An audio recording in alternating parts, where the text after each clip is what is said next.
Hello everyone, welcome back to my channel. আজকে আমি আপনাদেরকে তৈরি করে দেখাবো খুবই দারুণ একটি রেসিপি। এখন তো ইলিশ মাছের মৌসুম, চারপাশে শুধু ইলিশের হাটঘাট, যেখানেই যাই সেখানেই শুধু ইলিশ আর ইলিশ। আজকে আমি আপনাদেরকে তৈরি করে দেখাবো ইলিশ পোলাও। কিভাবে খুব সহজেই ঘরে থাকা কিছু উপকরণ দিয়ে আপনার এই মজাদার রেসিপিটি তৈরি করতে পারেন, সেটিই আপনাদের সাথে শেয়ার করবো। ইলিশ পোলাও তৈরি করে যে কোনো সময় প্রিয়জনকে কিন্তু চমকে দিতে পারেন। আমার সবচেয়ে পছন্দের মাছ হচ্ছে ইলিশ মাছ, আর ইলিশ মাছের তৈরি যে কোনো খাবারের মধ্যে আমার সবচেয়ে পছন্দের হচ্ছে ইলিশ পোলাও। তাই ভাবলাম আজকে আপনাদের সাথে এই রেসিপিটি শেয়ার করি। তো চলুন আজকে আমরা আমাদের রান্নাটা শুরু করে দিই। ইলিশ পোলাও তৈরি করার জন্য প্রথমে আমি এখানে নিয়েছি 1 কাপ টক দই। এখন আমি এই টক দই দিয়ে দিব আদা বাটা, রসুন বাটা ও কাঁচামরিচ বাটা, সবগুলোই আমি 1 টেবিল চামচ করে নিয়েছি। এই উপকরণগুলোকে খুব ভালো করে দইয়ের সাথে ফেটিয়ে নিতে হবে।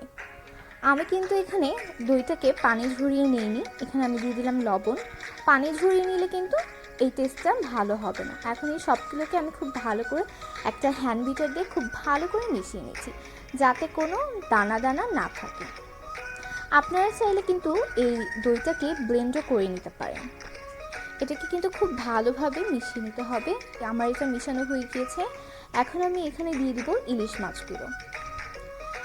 আমি এখানে 4 টুকরো ইলিশ মাছ নিয়েছি, আপনারা চাইলে এর থেকে বেশি বা কমও ইউজ করতে পারেন।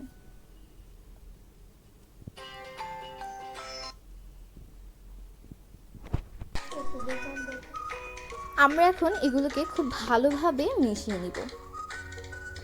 আর আপনারা মাছটা যত বেশিক্ষণ ম্যারিনেট করবেন তত বেশি কিন্তু ইলিশ পোলাওয়ের স্বাদটা হবে। খুব ভালোভাবে এগুলোকে আমি দই দিয়ে মেখে নিচ্ছি। খুব সাবধানে মাখতে হবে, কারণ ইলিশ মাছ কিন্তু খুবই নরম মাছ, একটু কিছুতেই হয়তো এই মাছটা ভেঙে যেতে পারে। তাই খুবই সাবধানে এগুলোকে মিশিয়ে নিতে হবে আস্তে আস্তে, খুব ভালো করে, যেন প্রত্যেকটা মাছের গায়ে মশলাটা সমানভাবে লেগে যায়।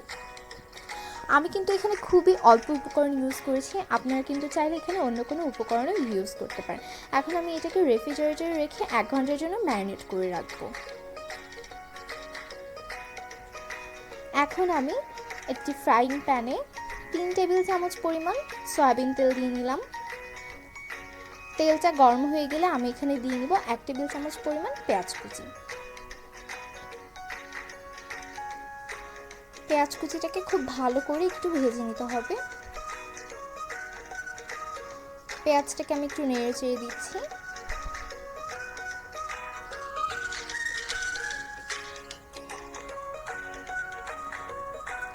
আমার পেঁয়াজটা প্রায় ভাজা হয়ে এসেছে। এখন আমি এখানে দিয়ে দিব কিছু গোটা গরম মশলা, 2টা তেজপাতা, 2 ইঞ্চি দারচিনি, 2টো লবঙ্গ আর 3-4টে সবুজ এলাচ দিয়ে এটাকে খুব ভালো করে আমি ভেজে নিচ্ছি। যতক্ষণ না পর্যন্ত গোটা গরম মশলাগুলো গ্রানটা বের হয়ে আসছে ততক্ষণ পর্যন্ত আমি খুব ভালোভাবে এগুলোকে ভেজে নেব। এখন আমি এখানে আমার ম্যারিনেট করা মাছগুলো দিয়ে দিচ্ছি। এখনও কিন্তু খুব সাবধানে মাছগুলো দিতে হবে, না হলে কিন্তু মাছগুলো ভেঙে যাবে। এখন আমি আমার ম্যারিনেট করা যে মশলাটা ছিল সেই মশলাটা এখানে দিয়ে দিলাম। একটু নেড়ে চেড়ে দিচ্ছি আমি।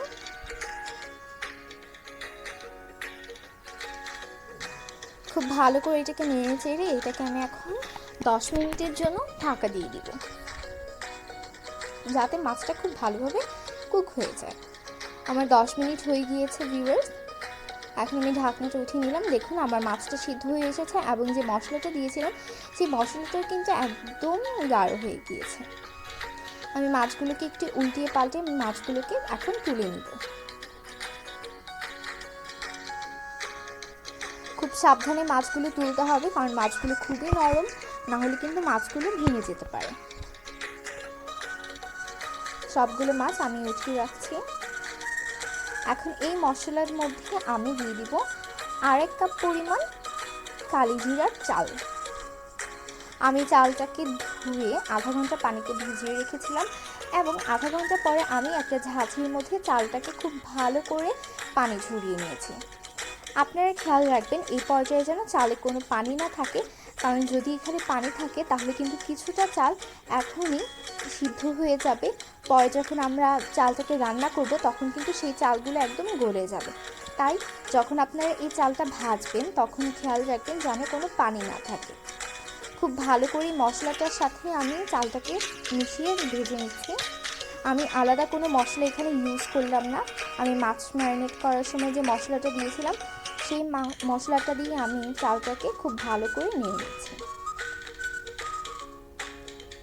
এটা কিন্তু খুব সময় নিয়ে ভাজতে হবে যাতে চালটা একটু হালকা গোল্ডেন কালার হয়ে আসে। এখন আমি এখানে দিয়ে দিলাম সামান্য পরিমাণ লবণ। আমি যেহেতু মশলা ম্যারিনেট করার সময় লবণ ইউজ করেছিলাম তাই আমি লবণটা পরিমাণ মতো ইউজ করলাম। আমি সব মিলিয়ে 2 চামচের মতো লবণ ইউজ করলাম। আপনারা আপনাদের স্বাদ মতো ব্যবহার করবেন লবণটা। চালটাকে খুব ভালোভাবে কিন্তু ভাজতে হবে, একটু সময় নিয়ে এই কাজটা করতে হবে, তাহলে কিন্তু ইলিশ পোলাওয়ের টেস্টটা খুবই ভালো হবে। চালটাকে আমি প্রায় 10 থেকে 15 মিনিটের মতো ভেজে নিয়েছি, যতক্ষণ পর্যন্ত না চালটা গোল্ডেন কালার হয়ে আসে। আর আমি কিন্তু চুলার আঁচটা মোটেও হাই হিটে রাখিনি, আমি একদম লো হিটে রেখে চালটা ভেজে নিয়েছি। এখন আমি এখানে দিয়ে নেব 5 কাপ পরিমাণ একদম ফুটন্ত গরম পানি। যেহেতু আমি 2.5 কাপ চাল নিয়েছি সেহেতু আমি দ্বিগুণ পরিমাণ পানি নিয়েছি। আর আপনারা কিন্তু অবশ্যই গরম পানি ইউজ করবেন। এখানে দিয়ে দেবেন 7-8টি কাঁচামরিচ দিয়ে আবারও খুব ভালোভাবে মিশিয়ে নিচ্ছি আমি। এখন মিশানো হয়ে গিয়েছে, এখন আমি চালটাকে ঢেকে দিব একটু ঢাকনা দিয়ে। ভিউয়ার্স, আমি আধা ঘন্টা রেখেছিলাম। আমার চালটা একদম ফুটে আমার পোলাওটা হয়ে গিয়েছে। দেখুন একদম হয়ে গেছে, কতটা ঝরঝরে হয়েছে। এটাকে আমি একটু নেড়ে চেড়ে দিচ্ছি, দেখতেই পাচ্ছি।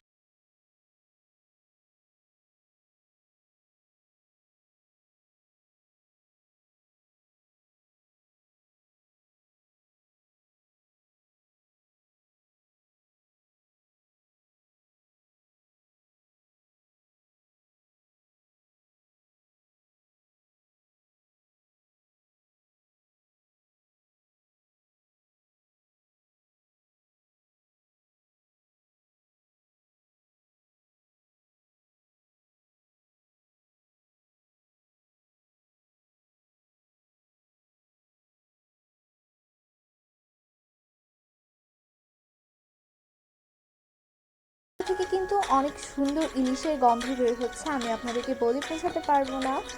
আপনারা যখন তৈরি করবেন তখনই বুঝবেন। এখন আমি এখানে দিয়ে দিলাম 10-12টির মতো কিশমিশ আর কিছুটা পেঁয়াজ বেরেস্তা। এখন আমি এটাকে আবারও ঢেকে দিব। এখন ঢেকে দিয়ে আমি এটাকে 10 মিনিটের মতো দমে রাখবো। ভিউয়ার্স, আমার ইলিশ পোলাওটা হয়ে গিয়েছে, আমি এটাকে সার্ভ করে নিয়েছি। দেখুন কতটা সুন্দর লাগছে দেখতে। এটা কিন্তু আপনারা ঝটপট যে কোনো সময় তৈরি করতে পারেন। বৃষ্টি হলে এটা ঝট করে তৈরি করে পরিবারের সবাইকে একটু চমকে দিলেও কিন্তু খুবই ভালো লাগবে আপনাদের। এখন আমি এটা আপনাদেরকে একটু খেয়ে দেখাবো। আমি এখন একটু পোলাও দিয়ে দিচ্ছি প্রথমে।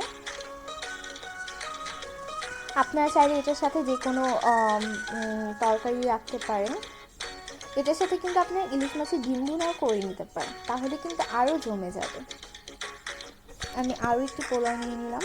এখন আমি একটু বেরেস্তা দিয়ে দিলাম উপরে। এখন আমি আপনাদেরকে একটু টেস্ট করে দেখাবো যে আমার ইলিশ পোলাওটা কতটা মজা হয়েছে। ভিউয়ার্স, খুবই মজা হয়েছে ইলিশ পোলাওটা। আপনারা যখন তৈরি করে খাবেন তখন বুঝতে পারবেন। আমার রান্নাটা যদি ভালো লেগে থাকে তাহলে অবশ্যই আমার চ্যানেলটি সাবস্ক্রাইব করে আমার পাশে থাকবেন, লাইক কমেন্ট শেয়ার করবেন।